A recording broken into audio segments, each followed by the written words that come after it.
There's a concept in vectors called the dot product, which is the closest thing they have to multiplication, which makes a little bit of sense. You can think about like you can't really multiply two coordinate pairs together. That doesn't make a ton of sense. So they had to come up with a separate operation. But the question is like, what does that even represent? What does that even show? And it took me a while to figure it out, but I have finally like come up with something that I think works. And based on the math forums that I've been in and the folks with math degrees who I've talked to, is like a fair way of talking about it. So the dot product between two vectors is the degree to which they're working together or to which they're working against each other.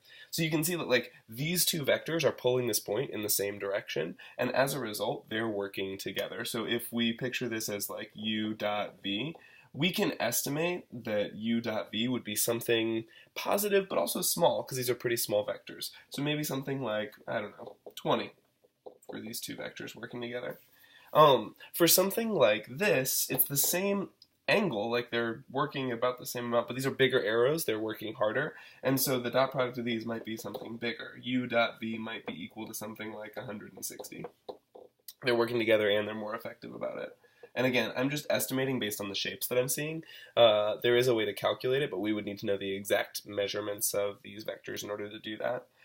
These two are working, they're like exactly perpendicular. So are they working together at all? No, they're not. In fact, this one isn't even an estimation. I know that for these perpendicular ones, u dot v would end up being equal to 0 exactly. And then for these two that are at odds, like they're almost pulling in exactly opposite directions. There's a little bit of an angle there, but because they're working completely against one another, u dot v would be equal to something negative, maybe negative, I don't know, 43.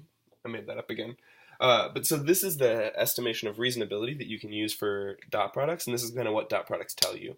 They'll tell you whether these two vectors are generally pointing the same direction. In other words, if the angle between them is less than 90 degrees, if they are perpendicular to one another and not working together at all, but not working against each other either, and therefore the dot product is 0, or if they are working in opposite directions and therefore the dot product is negative.